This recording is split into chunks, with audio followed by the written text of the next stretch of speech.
Good morning friends, so welcome to the prelims booster session. आज का हमारा पहला टॉपिक है डिजिटल इंडिया बिल। गवर्नेंस के लिए टॉपिक इंपॉर्टेंट है।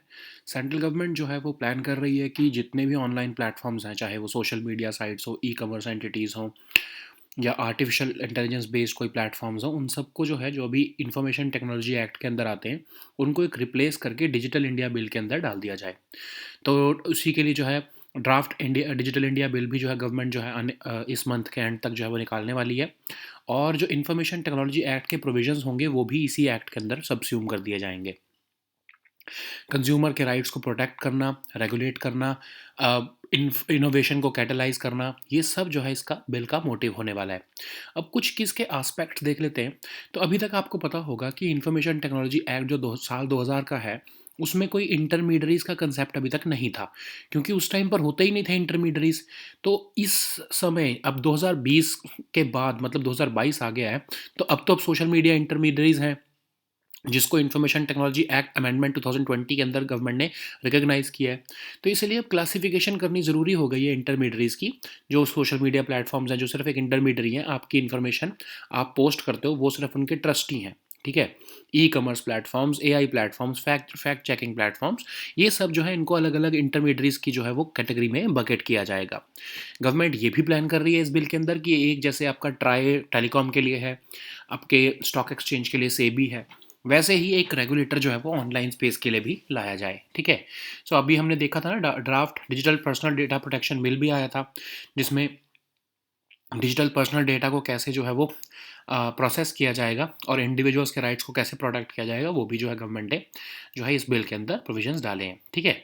ऐसे ही डिजिटल इंडिया बिल एक कह सकते हो आप कॉम्प्रहेंसिव बिल होगा, अम्ब्रेला बिल होगा, जिसके अंदर ये सारे प्रोविजंस डाले जाएंगे। नेक्स्ट हम टॉपिक देखते हैं, एची टारगेट्स। इन्वायरमेंट के लिए टॉपिक इंपॉर्टेंट है। तो 196 कंट्रीज़ के जो मेंबर्स हैं, जो आपके डेलीगेट्स हैं United Nations convention on biological diversity के, वो भी मॉन्ट्रियल में मीटिंग कर रहे हैं और वो एक ग्लोबल एग्रीमेंट लेके आना चाहते हैं एची टारगेट्स को रिप्लेस करने का। ठीक है। ताकि इन्वायरमेंट के लॉस को हॉल्ट किया जा सके। तो आपको याद होगा कि एची टारगेट्स 24 कंजर्वेशन टारगेट्स थे, जिनको 2020 तक जो है वो रियलाइज़ करना था या फिर अचीव करना था। कोई भी कंट्री अभी तक इन 20 के 20 जो है टारगेट्स को जो है वो नहीं अचीव कर पाई थी। ठीक है। अब एची टारगेट्स के बारे में देख लेते हैं। तो कन्वेंशन ऑन बायोलॉजिकल डाइवर्सिटी की जब नगोया कॉन्फ्रेंस की मीटिंग हुई 2010 में, तब इन टारगेट्स को जो है वो अप्रूव किया गया 10 साल के लिए, 2020 तक इनको अचीव करना था। पहला गोल ये था कि बायोडाइवर्सिटी के लॉस को जो है एड्रेस करना। फिर दूसरा, जो डायरेक्ट प्रेशर आ रहा है बायोडाइवर्सिटी को, उसको रिड्यूस करना। तीसरा ये था स्टेटस ऑफ बायोडाइवर्सिटी को इम्प्रूव करना। चौथा ये था कि जिसमें जो बेनिफिट्स हैं बायोडाइवर्सिटी वो सबको मिल सकें। ये गोल नंबर डी था। गोल ई कह रहा था कि इम्प्लीमेंटेशन जो है वो जो है एजी टारगेट्स के, उसको कैसे एनहेंस किया जा सकता है। अब इसमें एक ये भी गोल था कि डिफॉरेस्टेशन को लगभग हाफ कर देना है हमने इस अपकमिंग डेकेड में, 2011 से 2020 के डेकेड में, और पॉल्यूशन को भी कर्व करना है। बहुत से जो टारगेट्स हैं वो बहुत वेग लैंग्वेज में, अभी आप ये स्ट्रेटेजिक गोल्स ही देख लो, बहुत ही ब्रॉड लैंग्वेज में है, कोई वेग लैंग्वेज है, कोई स्पेसिफिक टारगेट नहीं दिया हुआ है। तो इसलिए क्योंकि ये बहुत वेग लैंग्वेज में थे, इसीलिए कंट्रीज़ जो इसकी पार्टीज़ हैं एची टारगेट्स की, उनको कहा था कि आप अपने हिसाब से नेशनल बायोडाइवर्सिटी स्ट्रेटजीज बना सकते हो, और एची टारगेट जो है ब्रॉड टारगेट्स, उनको आप जो है वो नैरो डाउन कर सकते हो। लेकिन किसी भी पार्टी ने अभी तक जो है लगभग सारे जो हैं आपके एची टारगेट्स अचीव नहीं किए हैं, और ना ही फुली इम्प्लीमेंट किए हैं। नेक्स्ट हमारा टॉपिक है हॉरिजॉन्टल रिजर्वेशन फॉर वुमेन। आपके सोशल इश्यूज़ के लिए इंपॉर्टेंट है। उत्तराखंड असेंबली ने एक बिल पास किया है जिसमें 30% हॉरिजॉन्टल रिजर्वेशन मिलेगी लोकल वुमेन को इन स्टेट गवर्नमेंट सर्विसेज। अब हम देखेंगे हॉरिजॉन्टल और वर्टिकल रिजर्वेशन में फ़र्क क्या होता है। पहले तो इस बिल के बारे में देख लेते हैं। तो जेंडर गैप्स को प्लग करने के लिए ये बिल लाया गया है। 30% हॉरिजॉन्टल रिजर्वेशन दी जा रही है पब्लिक सर्विसेज और पोस्ट्स में। वो विमेन जो है वो डोमिसाइल होनी चाहिए उत्तराखंड की, उनको लोकल अथॉरिटीज़ में, उत्तराखंड कोऑपरेटिव कमेटीज़ के अंदर जो है ये रिजर्वेशन मिलेगी। अगर किसी कारण विमेन अवेलेबल नहीं है उतनी ज़्यादा कि 30% जो है वो सीट्स भरी जा सके, तो of course qualified male candidates को मौका दिया जाएगा। अब वर्टिकल और हॉरिजॉन्टल रिजर्वेशन क्या होती है? अगर हम वर्टिकल रिजर्वेशन की बात करें, तो जो है आप कह सकते हो कि जो एससी कैटेगरी है या एसटी कैटेगरी है या ओबीसी कैटेगरी है या ईडब्ल्यूएस कैटेगरी है, ये वर्टिकल है, ठीक है। मतलब जो एससी कैटेगरी के हैं वो सारे वो वर्टिकल कैटेगरी में आते हैं, एसटी कैटेगरी के सारे वर्टिकल कैटेगरी में आते हैं। हॉरिजॉन्टल रिजर्वेशन कैसी होगी? जो इन सब को एनकम्पास करेगी। मतलब अगर हमने कह दिया कि 30% समझ लो विमेन को रिजर्वेशन मिला है, तो मतलब क्या होगा कि हर जो है एससी में भी 30% को, एसटी में भी 30% को, ओबीसी में भी 30%, मतलब वो सब में जो है वो एनकम्पास करेगा वो 30% रिजर्वेशन। जनरल में भी 30% को, ईडब्ल्यूएस में भी 30% जो है को रिजर्वेशन मिलेगा विमेन को। तो ये एक तरह से हॉरिजॉन्टल रिजर्वेशन कहते हैं इसे, ठीक है। तो मतलब एक तरह से ये सारी वर्टिकल कैटेगरीज को कट थ्रू करती है। नेक्स्ट हम टॉपिक देखते हैं, districts as export hubs initiative. तो आपका वन डिस्ट्रिक्ट जो है ये आपके इकोनॉमी के लिए इंपॉर्टेंट है। तो वन डिस्ट्रिक्ट वन प्रोडक्ट जो इनिशिएटिव था उसको ऑपरेशनली अब मर्ज कर दिया गया है districts as export hub initiative के अंदर। आपके directorate general of foreign trade जो है डिपार्टमेंट ऑफ कॉमर्स के, वो इसको चला रहे हैं। तो आपको याद होगा कि जो आपका ओडीओपी है, नॉट ओआरओपी, यहाँ पर गलती से ओआरओपी लिखा गया है, ओडीओपी जो स्कीम है वो आपकी ministry of food processing industries द्वारा लाई गई थी, जिसमें कि हर डिस्ट्रिक्ट के एक एक प्रोडक्ट को आइडेंटिफाई किया गया और उसको जो है ब्रांड करके एक्सपोर्ट करने का जो है वो सोचा गया है, ठीक है। उसकी मैन्युफैक्चरिंग को बढ़ाना, लोकल बिजनेसेस को सपोर्ट करना, पोटेंशियल फॉरेन कस्टमर्स को ढूंढना, ये सारा जो है ओडीओपी में देखा जाता है। और ये स्कीम किसका आइडिया है? उत्तर प्रदेश गवर्नमेंट ने 2018 में इस स्कीम को इम्प्लीमेंट किया था और उसी को ही देख के, उसके सक्सेस को देख के सेंट्रल गवर्नमेंट ने स्कीम को बाद में जो है वो अडॉप्ट कर लिया था, ठीक है। अब इसको districts as exports hub initiative के अंदर जो है मर्ज किया जा रहा है। तो ये districts as exports hub initiative जो है directorate general of foreign trade द्वारा चलाया जा रहा है। इसके अंदर जो है हर स्टेट के हर डिस्ट्रिक्ट में से जो है वो प्रोडक्ट्स को आइडेंटिफाई किया जाएगा। अब उसके जो है क्राइटेरिया यहाँ पर दिया गया है कि परसेंटेज ऑफ ओडीओपी प्रोड्यूस कितना होगा उसमें, और कितने टोटल एग्रीकल्चर प्रोड्यूस जो है वो हर डिस्ट्रिक्ट में होंगे, क्या वो पेरिशेबल हैं या नहीं है, कौन सा जो है ओडीओपी जो है प्रेजेंस डिस्ट्रिक्ट में, कौन से डिस्ट्रिक्ट में जो है वो उस प्रोडक्ट की ज़्यादा होगी, ठीक है।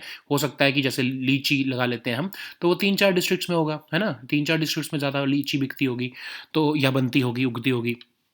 तो आपको ये देखना पड़ेगा कि कौन से एक डिस्ट्रिक्ट को आप जो है वो लीची दोगे, ठीक है।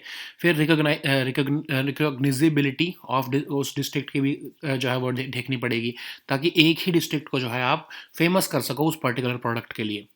ऐसे ही अलग अलग क्राइटेरिया यहाँ पर मेंशन किए गए हैं। सो नेक्स्ट हम टॉपिक देखते हैं, air breathing scramjet engine. Science and tech के लिए टॉपिक इंपॉर्टेंट है। तो आपके इंडियन स्पेस रिसर्च ऑर्गेनाइजेशन जो है उन्होंने स्क्रैमजेट इंजन का हॉट टेस्ट किया है। ये बेसिकली जो स्क्रैमजेट इंजन जो एयर ब्रीदिंग होगा वो क्या करेगा कि एटमॉस्फेयर में से एयर को जो है वो खींच कर जो है इंजन के कंबस्शन चैम्बर में सुपरसोनिक स्पीड पर फेंकेगा, ठीक है।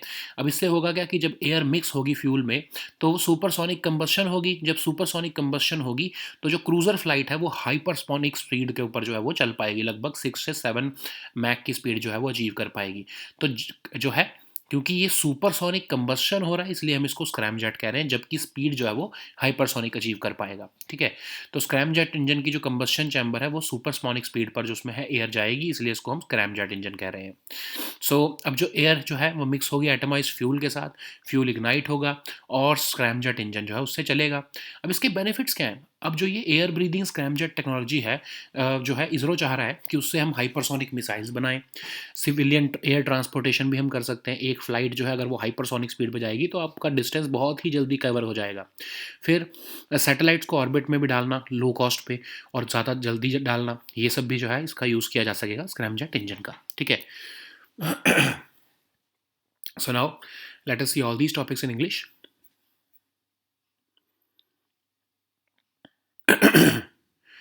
So the first topic is Digital India Bill. So this topic is important for your governance section.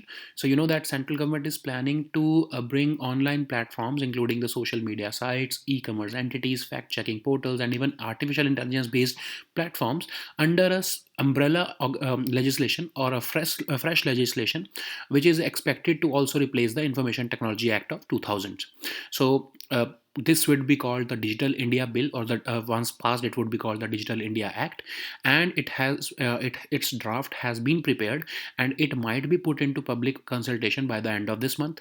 It will be subsuming even the latest provisions of Information Technology Act of 2020, which are the amended provisions which the government introduced during the lockdown period.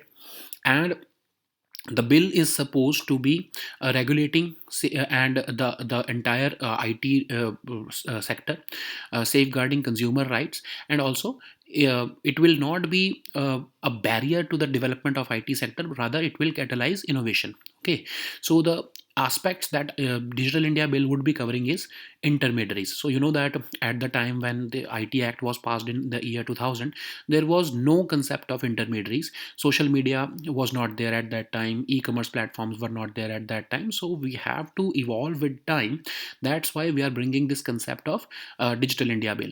You know that in the year 2020, the government, when it brought the social media intermediaries guideline under the IT Act of 2020 amendment, and it recognized certain intermediaries, but the Digital India bill aims to categorize all kind of intermediaries into different in rather different kind of intermediaries.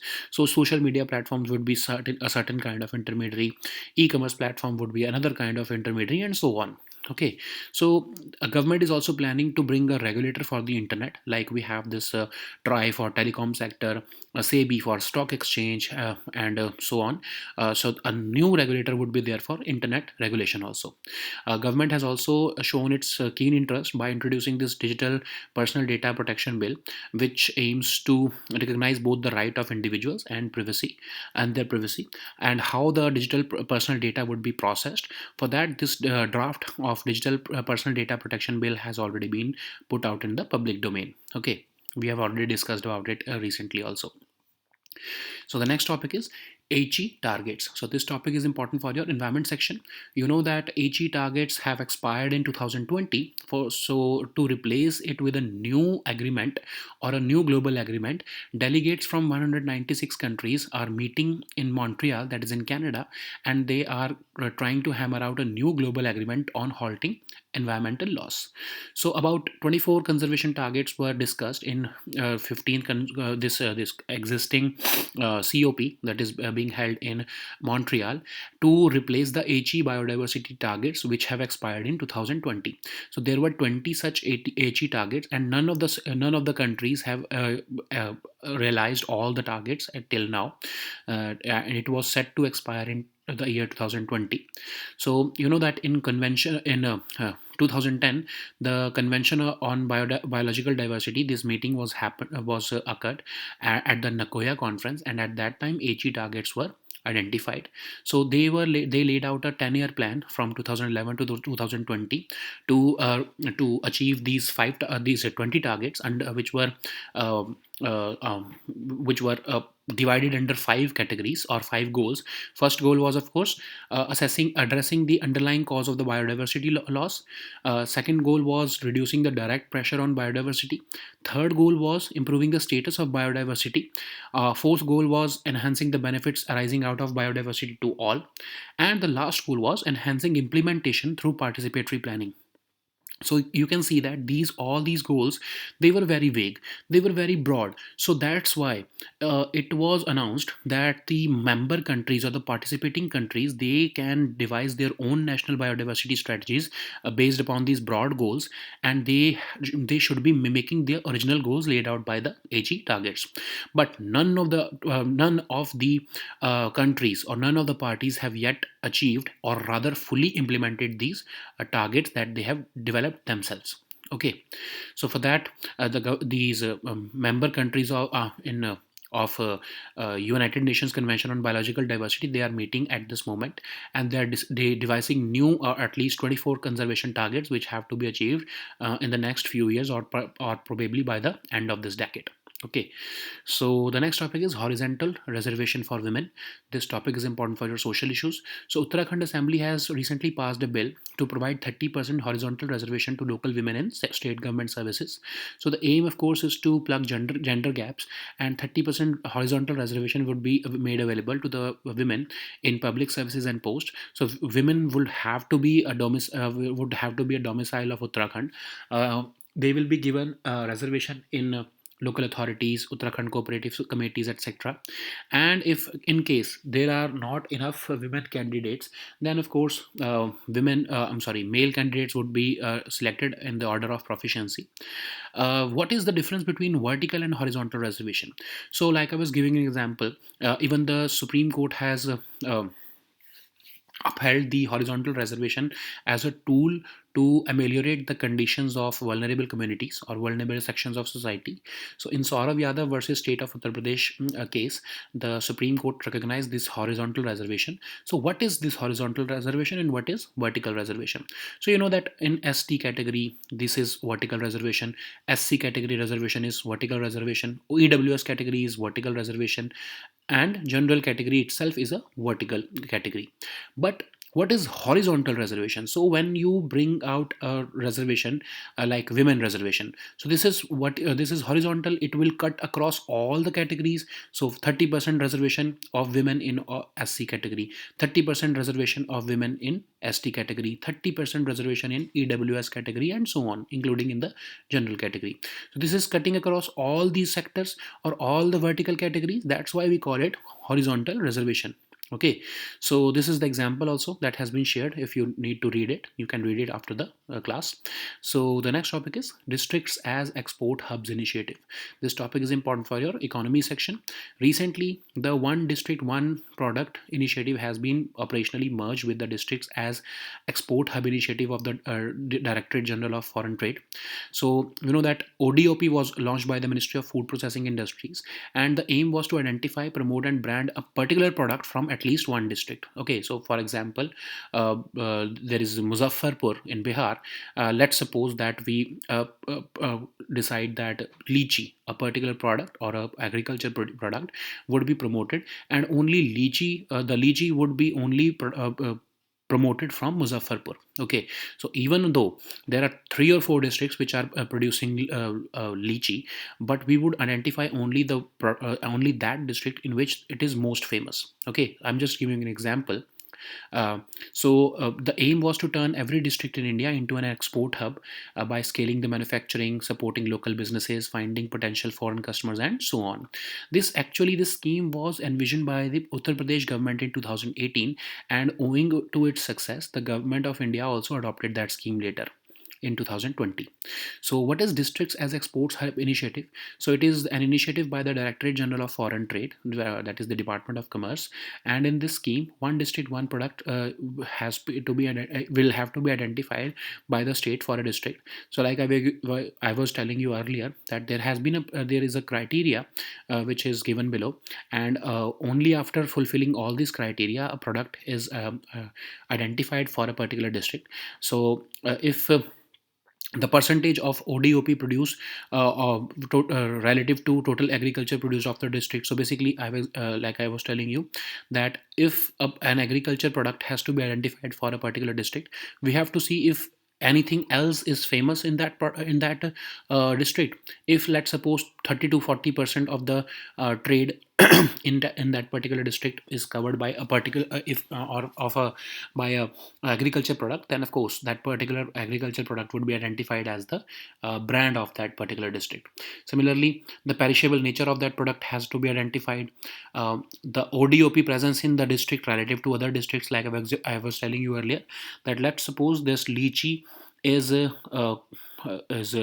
cultivated in or produced in 4 districts, but we will have to see which is the one district where the lychee is produced the most. Okay, similarly, there are certain other criteria which will have to be fulfilled or to identify a particular product in a particular district. So the next topic is air breathing scramjet engine. So this topic is important for your science and tech section. So ISRO has recently successfully tested the scramjet engine. It's an air breathing scramjet engine. So you know that air from the atmosphere would be rammed into the engine's combustion chamber at supersonic speeds of more than, of course, Mach 2. But when the air would get mixed with the fuel, it will ignite the supersonic combustion, and it will ignite the engine to such a speed that it will attain the hypersonic speed of about Mach 6 to 7. 7. So basically we are pushing air at supersonic speeds, but what we are getting in return is hypersonic speeds. Okay, so that's why we're calling it scramjet engine. And once this air at supersonic speeds gets mixed with the atomized fuel, the fuel would get ignited and the scramjet engine would be started to achieve the hypersonic speeds. Okay, what is the benefit? Of course, the benefit is that we will be using this technology in hypersonic missiles, even for civilian air transportation, because at hypersonic speeds, if we are going to travel, it would take less than a few minutes to reach other countries. Okay, so we're also going to use this technology for putting satellites into space or at the lower at the orbits at a very low cost. Okay, so these were our topics for today. We'll meet next time with new topics. Until then, goodbye and take care.